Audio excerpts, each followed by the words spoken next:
Hey, this is Brian Elaine with CrowdScribed, and this is 6.5 Questions with Jenni Catron. Is it Jenny Louise Catron?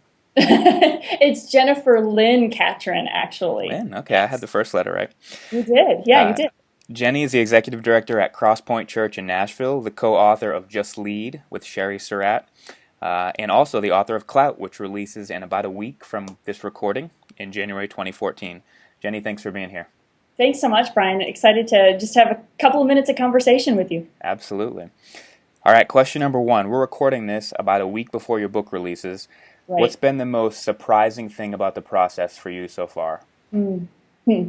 Um, I think probably what's the most surprising is just how long it takes to birth a book, and just from the idea of the concept to the writing. And in this particular book, Clout, that we'll release this month, it was like, I mean, it took like kind of everything in me. And so I think just you put all your heart and soul into that, and then it still takes months before it actually gets to the shelves and people can start reading it. So I think that waiting period, kind of that sense of expectation, has probably been the most surprising thing for me.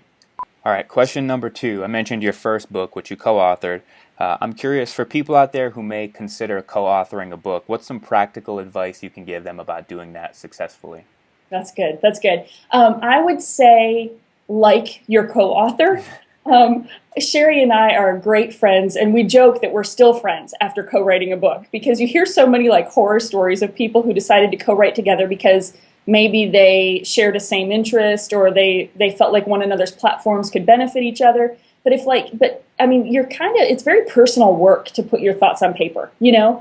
And so you've got to really have somebody you trust, that you share a similar voice and style, even the style of how you approach deadlines and how committed you are to, hitting some of those writing goals. Like, Yeah. I think you've got to know the person well and then have just a good relationship that can sustain the ups and downs of trying to meet deadlines and then having to tell each other, yeah, that paragraph or that chapter really was terrible. Like, do it.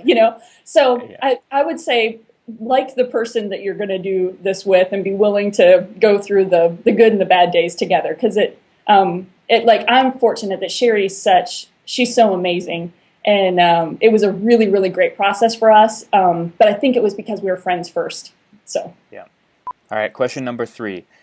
Clout is about power, influence, and leadership, things that you have experience with and I feel make you qualified to write the book. And I think many of us, even people that do have that experience, would probably hear voices of doubt as they tried to write a book like this. I'm curious if you had those, and if you did, how you dealt with them through the writing process. Yes, and like painfully so. Like I was like, God, why are you doing this to me? Like the very book I'm trying to write, I felt like I pricked all those fears and insecurities, all those doubts, like that I was trying to actually write about and tell other leaders how to overcome. Right. Yeah, I was totally in the middle of them. But I think that was what was kind of beautiful about it too, was that I was facing all those deep-seated insecurities and fears, and it made it like those chapters came from a really authentic place of just what God was doing in my heart, what I was learning through it, and then I've been preaching to myself. Like, so even as the manuscript's been done, but I'm working towards release date, going back and rereading chapters and going, did I write that? Because I really need to know that. Like, I really need to understand that. So it's really fascinating to me how sometimes the very thing you write about is the very journey God's taking you on. So that's definitely been my experience with Cloud. That's cool. Okay, question number four. What are your ideal writing conditions? Okay, so I have a big, comfy, like sofa that sits in my sunroom at my house. So in the winter months, which is really the best months to write because in the summer you just want to be outside and distracted. So a nice like rainy day that I have no reason to be outside in that big, comfy, like oversized like couch, and then a cup of jasmine green tea. Um, Okay. I love, like, that's my favorite cup of tea. And then just hours with no commitment. Like, so the more, like, I don't have stuff on my schedule and I don't have to go, okay, I've got 2 hours to write. Like, if I can just have a clean schedule for a morning or an afternoon Yeah. and I can just settle, then that's a perfect writing environment for me. All right, question number five. Have you ever experienced writer's block, and how have you dealt with it, or do you not believe that it exists? I think it exists, and I definitely have experienced it. I think for me, though, I think writer's block is really more about just an inability to get myself to slow down and be still. And usually it's that I have too many distractions. And so what I have to do is I have to kind of go, okay, what all is on my mind, make a list of everything that's trying to distract me from writing, and then figure out, okay, where can I delegate those things? Like if this is my writing time, like if I'm supposed to be sitting down and writing whatever word goal I've given myself for that day, and I've got, all these other things that are kind of, stressing me out, that I'm going to write them down and I'm going to go, okay, I'm going to do, that project that is kind of looming, or that phone call that needs to be made, that's going to happen over here. So I actually take those things and build them into my schedule so that I feel like, okay, I know when I'm going to do those. So I can release those from my mind and then focus on like the task at hand. Another great thing though, like there's sometimes where you're just like, I don't have anything. Like, okay, so I've cleared the distractions, but I like seriously don't know what to talk about.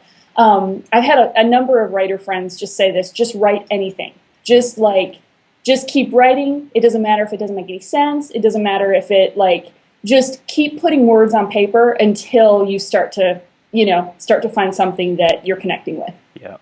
All right, question number 6. Of the last 10 books that you've purchased, how many were digital versus print? That's good. I'm going to say, Brian, it's probably half and half. Okay. And it really depends on the book. So I read all kinds of different stuff. I read fiction at night to disconnect, just because I want to read something that just, I don't have to engage my mind. I can just kind of enjoy a story. And I usually read fiction digitally just because, it can come and go and it's not a big deal.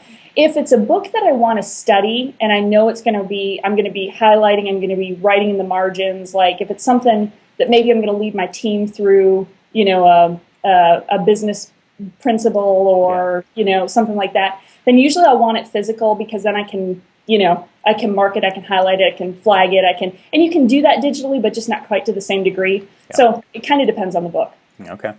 All right, last question. Question number 7. How many cups of coffee do you drink in the average day? 0. 0. 0, because I'm a tea drinker. Wow. So I'm totally a tea snob. I don't know that I've ever had more than a sip of coffee in my life, which some of you will find really sacrilegious. But wow. Yeah. But I'm a tea drinker, so that's my vice, and I probably have 3 or 4 cups of tea a day. Okay. Do you stick with the green, or do you go out herbal, rooibos? I venture out. Yeah. Yes, I have. I'm quite the tea snob. I have a special blend of tea that I make in the morning, and that's usually a black tea paired with something citrusy. Okay. Green tea, jasmine green tea in the afternoon, and in the evening I usually do a white tea because it's naturally decaffeinated. Yep. I'm a big tea guy myself. I shop at Teavana a lot. I don't know if you're such a tea snob that even that's below you, but. No, I mean, I definitely spend a lot of money at Teavana. Okay. All right. Well, you can find Jenni and more information about her book Clout online at JenniCatron.com. And to connect with readers and authors, find great books, and even publish one of your own, visit CrowdScribed.com. Thanks so much for your time, Jenni. Thank you so much, Brian. It was great to talk with you.